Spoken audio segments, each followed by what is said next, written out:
Practical Lessons in Yoga by Sri Swami Sivananda. Lesson 1: Yoga and its Objects. Yoga philosophy is one of the 6 systems of Hindu philosophy which exist in India.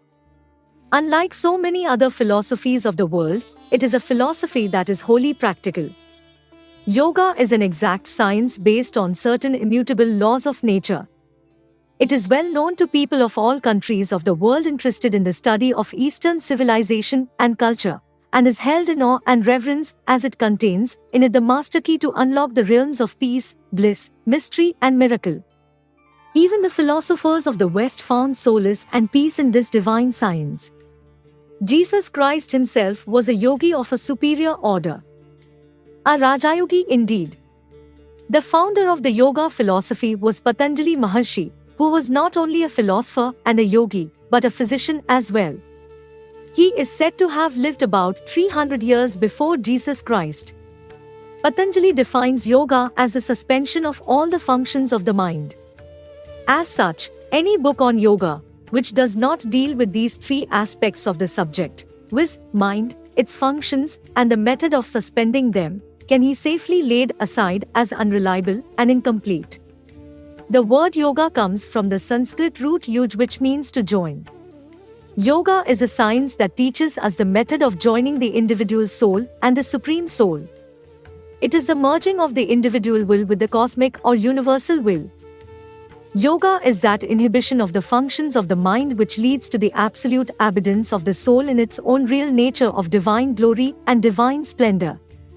It is the process by which the identity of the individual soul and the oversoul is established by the yogi. In other words, the human soul is brought into conscious communion with God. Yoga is the science of sciences that disentangles the individual soul from the phenomenal world of sense objects and links with the Absolute, whose inherent attributes are infinite bliss, supreme peace, infinite knowledge, and unbroken joy. Yoga is that state of absolute peace wherein there is neither imagination nor thought. Yoga is control of mind and its modifications. Yoga teaches us how to control the modifications of the mind and attain liberation. It teaches us how to transmute the unregenerate nature and attain the state of divinity. It is the complete suppression of the tendency of the mind to transform itself into objects, thoughts, etc. Yoga kills all sorts of pain, misery, and tribulation. It gives you freedom from the round of births and deaths, with its concomitant evils of disease, old age, etc., and bestows upon you all the divine powers and final liberation through superintuitional knowledge. The word yoga is also applicable in its secondary sense to the factors of yoga, viz., self-training, study, the different actions and practices that go to make up yoga, as they are conducive to the fulfillment of yoga and as such indirectly lead to emancipation. Union with God is the goal of human life, and that ought to become the touchstone of all human endeavors. That is the be-all and end-all of existence. Equanimity is yoga. Serenity is yoga. Skill in actions is yoga. Control of the senses and the mind is yoga. Anything by which the best and the highest in life can be attained is also yoga. Yoga is thus all-embracing, all-inclusive, and universal in its application, leading to all-round development of body, mind, and soul. The object of yoga is to weaken what are called the 5 afflictions. The 5 afflictions are ignorance, egoism, likes, dislikes, and the instinct of self-preservation, or clinging to bodily life. Ignorance is the fertile soil which bears an abundant crop of the rest. On account of ignorance, only egoism has manifested. Wherever there is egoism, there invariably exist likes, dislikes, and the rest side by side. Clinging to bodily life or fear of death is born of likes only. It is nothing but attachment. Egoism is a specific form of ignorance. The mind gets itself attached wherever there is pleasure. If the mind likes pomegranate, it gets itself attached to this fruit, as it derives pleasure from eating it. The mind runs after things that have been associated with agreeable experiences in the past. This is attachment, like. The mind runs away from objects which have caused pain. This is dislike. These are all the faults of man himself. The world can never hurt you.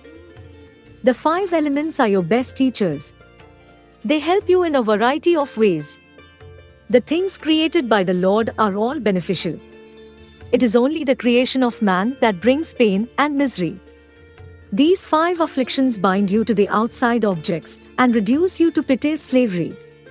These afflictions remain as tendencies even when they are inoperative. These afflictions and tendencies can be attenuated by yogic discipline. On account of ignorance, you have forgotten your primitive divine glory. On account of this evil, you are not able to remember your old status of godhood, your original, immortal, blissful, divine nature. Ignorance is the root cause of egoism, likes, dislikes, and the rest. These 5 afflictions are great impediments to yoga. They stand as stumbling blocks to the attainment of self-realization. These 5 afflictions remain in a dormant, attenuated, overpowered, or fully developed state. When the husband begins to quarrel with the wife, his love for her becomes dormant and he shows dislike for her for the time being. In a yogic student, these afflictions become thinned out or attenuated by the spiritual force of his yogic practices. But they do exist in a subtle state. They cannot do any havoc. They are like the cobra whose poisonous fangs have been extracted by the snake charmer. The overpowered state is that state in which one set of impressions is kept under restraint for some time by another powerful set of impressions. But they manifest again when the cause of the suppression is removed. In a worldly man with passions and appetites, these can be seen operating in fullest swing. But in a fully developed or full-blown yogi, these afflictions and impressions are burnt in toto. Owing to ignorance, you have mistaken the physical body for the self, and this is all the mistake you have committed. But it is a serious mistake indeed. By changing your mental outlook, by purifying your heart and intellect, you can attain knowledge of self. Mind, prana, body and the senses are all instruments only. The real seer is the self who is pure, unchanging, eternal, self-luminous, self-existent, self-contained, infinite and immortal. When you begin to identify yourself with this immortal, all-pervading self, all miseries will come to an end. Likes and dislikes are the causes for doing good and evil deeds. Good and evil deeds bring pleasure and pain. Thus the round of births and deaths is kept from time immemorial by the 6-spoked wheel of likes, dislikes, virtue, vice, pleasure and pain. The yogic student should first try to weaken these 5 afflictions. 3 practices are prescribed for this purpose.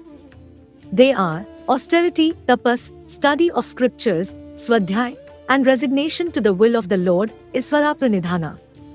The practitioner should have intense faith in the efficacy of his practices.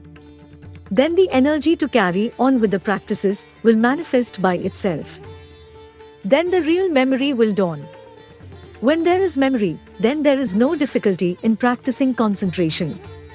If there is concentration, discrimination will dawn. That is the reason why Patanjali says, Samadhi will come through faith, energy, memory, concentration and discrimination. Therefore, to get success in concentration, meditation and the practice of yoga, you must have tremendous patience, tremendous will and tremendous perseverance. Plunge yourself in concentration. Merge the mind in the one idea of God and God alone. Let the mind fully get absorbed there. Forget other things. Let the whole body, muscles, tissues, nerves, cells and brain be filled with the one idea of God. This is the way to positive success. Great sages and saints of yore have practiced yoga in this way only. Work hard. You will reach the goal. You will also become a great saint. Whatever one has achieved can be achieved by others also. This is the law.